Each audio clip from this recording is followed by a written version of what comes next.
Hi everyone, it's me, Arielle, and it's Wednesday Warriors. And today I'm going to be talking about alternative therapies and how specific ones have personally helped me in my recovery, and if I still use them or how I use them with my group members or peers or other people I might work with in regards to eating disorders. And I think that this is a really important topic because I think alternative therapies are vital, especially when generic therapies stop working or don't work as well. And I think because every person is unique and everyone's eating disorder is unique and everyone's recovery is unique, it only makes sense that we tailor our therapies to be unique as well. I'm going to focus on writing today because I think that it's the closest one to my heart and the one that's helped me the most, the one that I have the most experience with, and I think the one that I push onto others as much as I can. I did a video a while ago, maybe over a year ago, about alternative therapies. I talked about art therapy and writing and dance.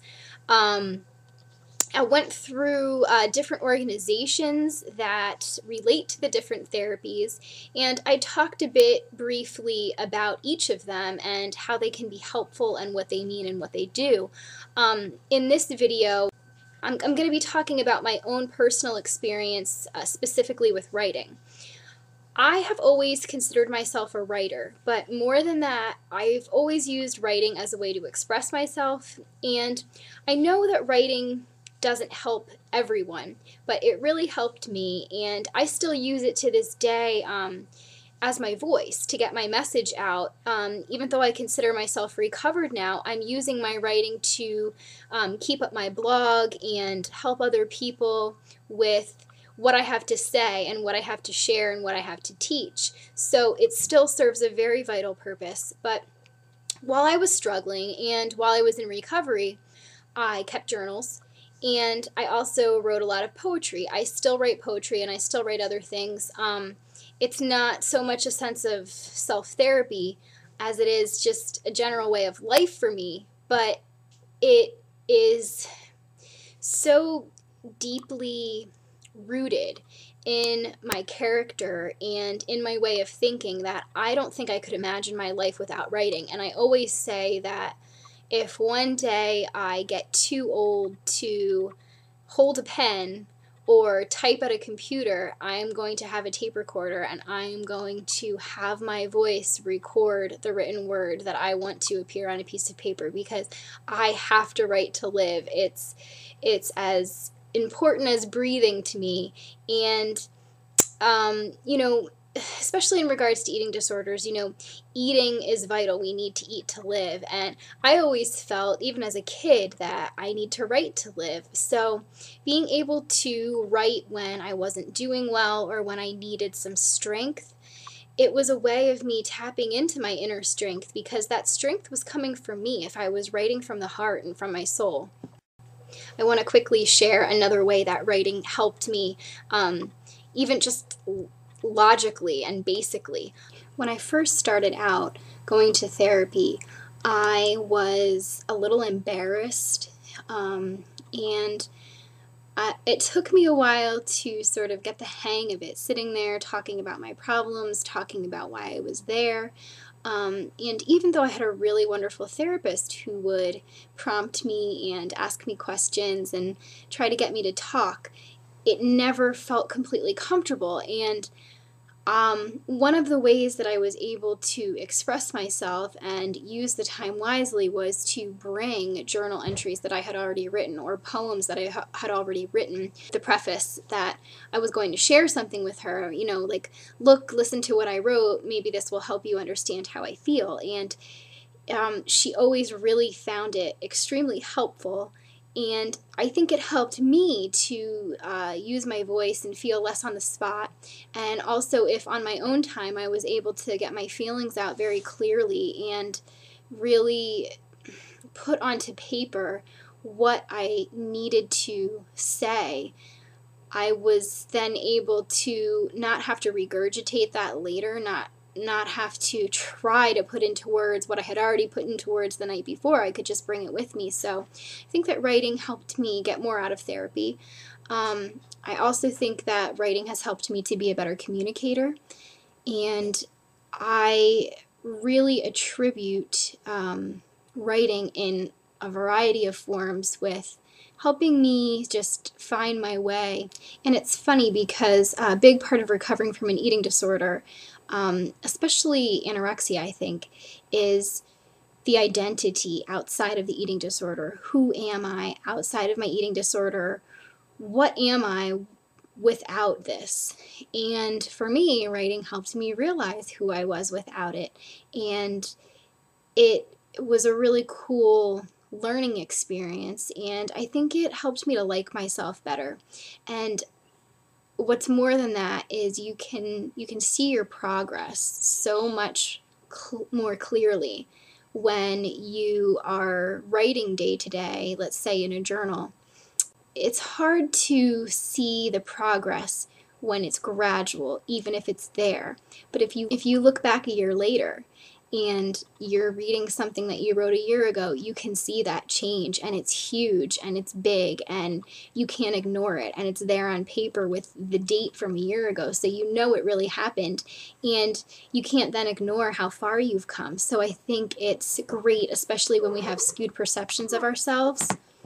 These days, I think I often encourage group members and other people who write to me or contact me because of their eating disorders to use writing to help them. And a lot of people don't like to write because they find it a chore or they find that it doesn't help them. But all writing doesn't have to be a chore, and all writing doesn't mean you're keeping a journal. I think there's a lot of power in writing down positive affirmations and sticking them on post-it notes around your mirror. I think that there's a lot to be said for writing yourself a note that's encouraging and keeping it in your wallet so that you come across it when you're just reaching for change, and, gives you a little boost.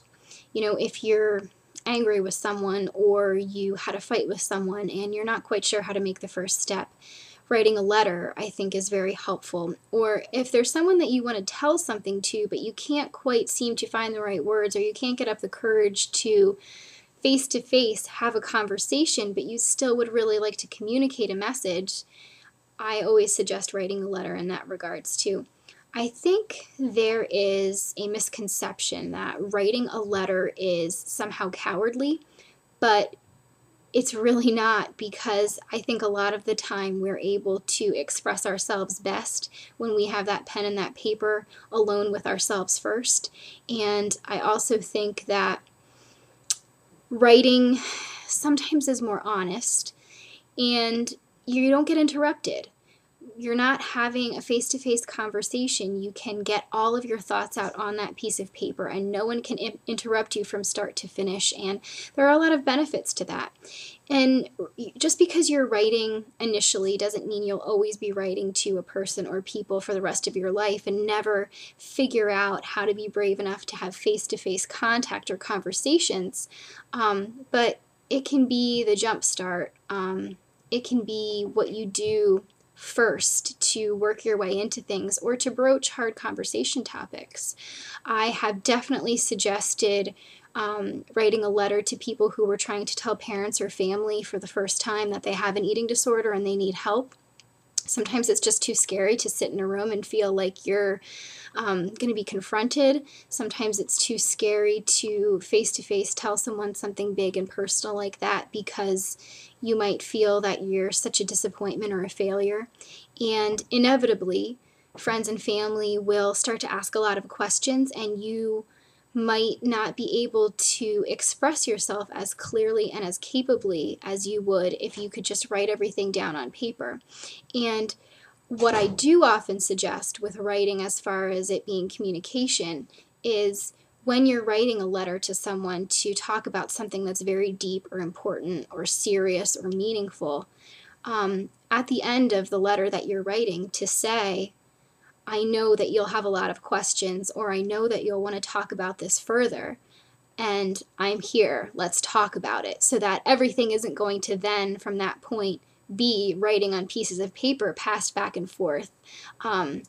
but that's how you wanted to do it initially, so you could make sure you could say your piece and get everything out that you really needed to get out, and then go from there.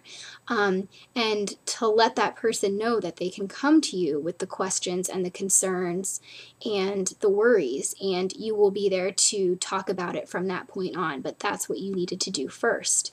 I think that's healthy, and I think it gets rid of a lot of fear, and it makes people feel that things are on their terms and they're more in control. I think YouTube videos these days are sort of a form of writing. People doing video logs. It's like they're keeping a diary or a journal, sitting there and telling you how their day went or their week went, keeping their friends and family updated. It's a form of writing. It's self-expression, and I definitely consider it in a similar category.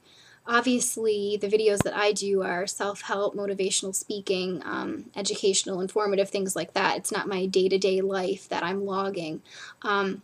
So it has the same sort of frame of reference as my blog does. But I think for the people that use YouTube as a form of journal and support system, it's awesome.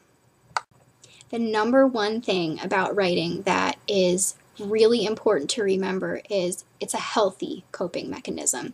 If you're searching for a coping mechanism to help you with your eating disorder, writing is a great way to go, because it's a tool that you can customize as you go along and have for the rest of your life and keep using, and it doesn't hurt you. In fact, a lot of the time it keeps you from hurting yourself. So I'm going to post some other videos of mine for you in the info box. I hope you'll check those out if you're so inclined. And I hope you'll give this a little bit of thought. I know most of it's very self-explanatory and common sense and nothing that is terribly new. But sometimes I think just hearing it from another person as a suggestion, or learning how it helped someone who considers themselves on a good path is enough. I hope you have a wonderful week, everyone, and I'll see you next time.